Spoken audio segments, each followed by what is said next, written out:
Hey guys, it's Chad. Welcome back to the Dorky and 40 RC channel. If you guys are fans of the channel and me, you know that like my love for TT02 racing on the oval and on the on-road course is very deep. We have had a lot of success on the oval. We have the club championship and point series. We've got a lot of second and third place banners back there at the big events. And that's just kind of the way things go. It's racing. You just can't win them all, and I'm all right with that. But at our latest race, we had the Buckeye Brawl. I really wanted to just bring home that victory real bad. And spoiler alert, I didn't. I actually wasn't even in the hunt for a while.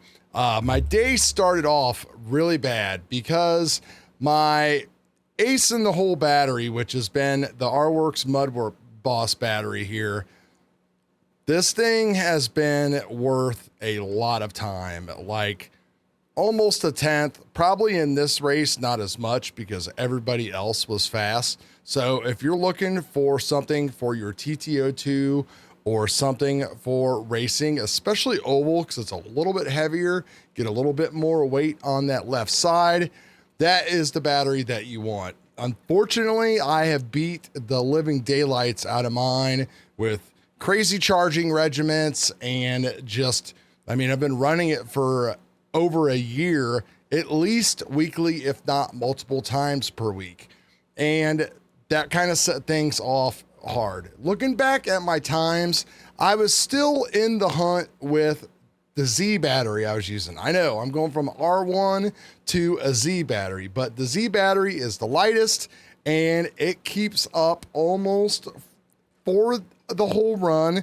Not entirely. Got to really make sure the car is running smooth and free. But between the second and third qualifier, I had to come home and let the dog out. I'm only like 20 minutes away. There was a lot of heats. I made it back. I made two changes. I grabbed my SMC Mud Boss battery, which is definitely the second best, if not very close to that R1. And I grabbed the good old Super Rad body here. Now, in a regular race, this Super Rad body is not what you want to run. The only reason why I chose to go with this body is because I knew I was going to be in a race with a bunch of clean drivers. I also knew that there was a chance that somebody could peel me, or if I needed to peel somebody that got in my way and I didn't take the opportunity to because I was afraid of what would happen, then I might not make the podium. Previously, and for pretty much every other race, run the McAllister Mustang body. It's thicker, it's very dense, it's almost as fast. The key to this body that day, though, besides being, you know, super flimsy and light and taking a little bit of weight off, was that it just sucks the car down into the corners a little bit more, which is just what you need and just what I needed for the race. Now, all day long, I was struggling like 56, 57, 58 laps when it came to qualifiers. But then in round 3, we threw that battery and we threw that body on and we laid down a freaking run for the ages that got me right where I needed to be. So I believe it got me, yeah, I started second, but I took this heat. I got the 59, but it was still slower. Super consistent run, and we'll go over the last race. But it was able to get me into that secondary spot. And if this was the fastest TT02 race that we've ever had, it was just an amazing race. I encourage you all to watch it here, and we will get to it here as soon as I show you guys the results.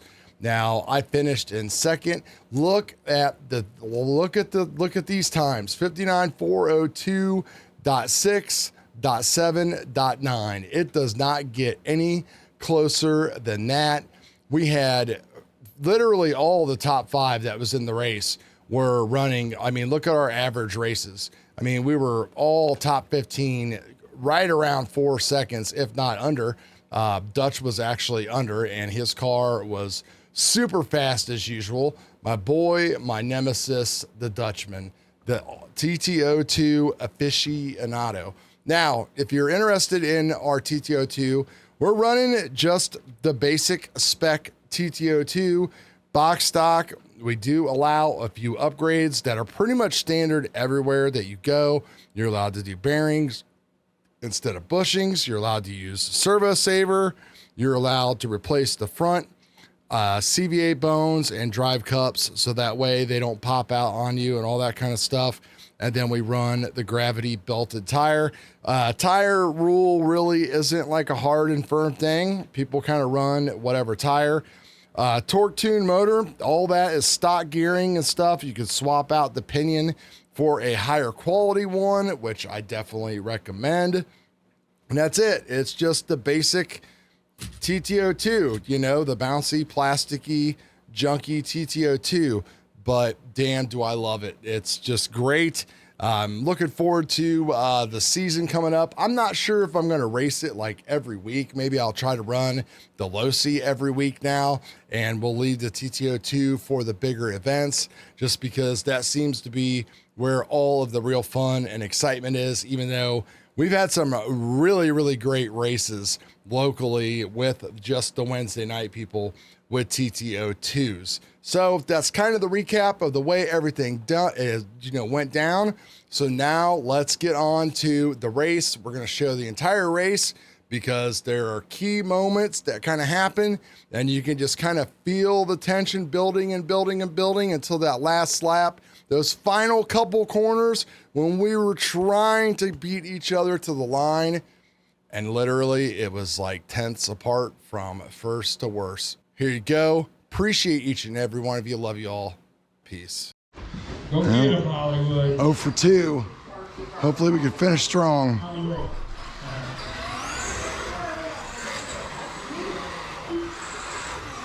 All right. Your order is going to be Alec, Hollywood, Dutch, Doug, and Tim. Whoa. Now, single file. Alec's going to set the pace. Here we go. Here we go.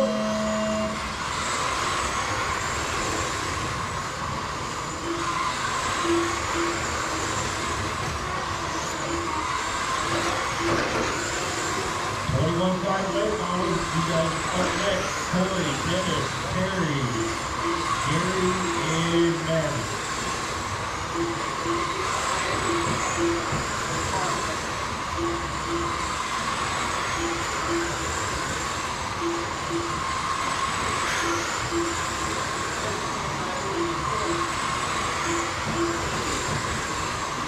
Returning up the road, Alex, Hollywood, Dutch, Tim, and Doug.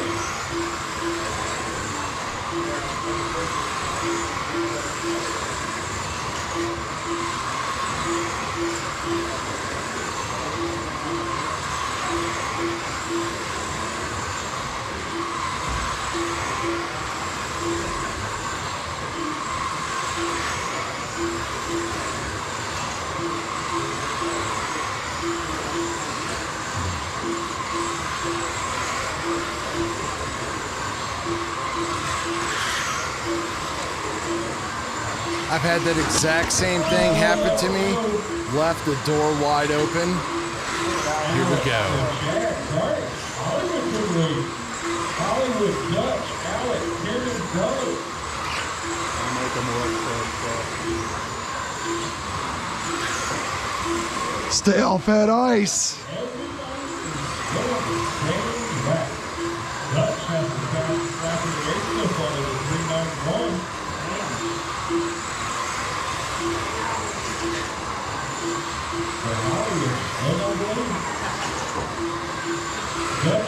Oof.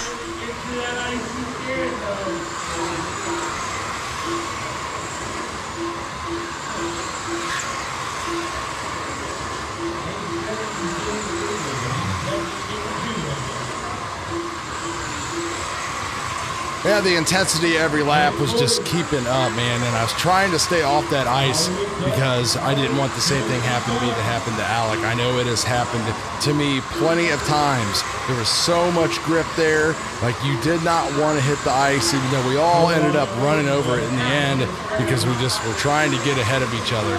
Now, coming up, you're going to see the white car, the back marker. That is the second place guy's dad. And did he hold me up? Yeah, I think he did.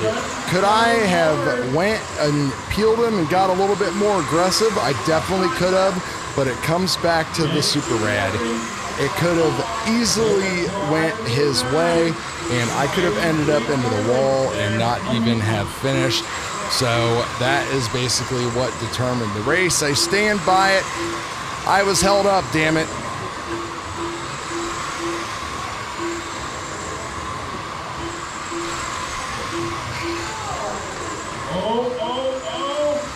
Down to it partly.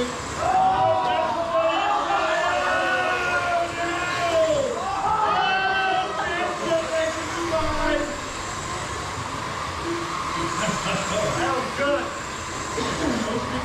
30 seconds to go. That track is good. In Hollywood, once you can't hold the ground, it's going to be a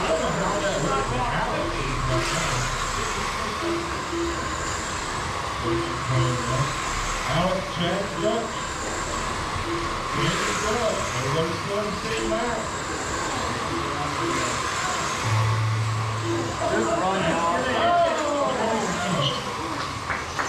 Well, you two were playing. Alex got around. You said Alex, Chad, and Dutch. You guys come down and get your run, y'all. That was badass, guys. I'm sitting back here trying to watch all this shit like, God. That was good. You two were fighting. But in the end, I'm going to say that the best man win. He definitely had the fastest and most consistent car all day. He worked hard at it, and he deserved it. Excuses are excuses, and that's just the way it is. We left it all on the track. We all had fun. That was a hell of a race. I don't really know if I've ever had that fun on a track for a race. And hopefully there are many more races like that to come with all of the cars that we have over here. So thanks again, guys. Appreciate y'all. Peace.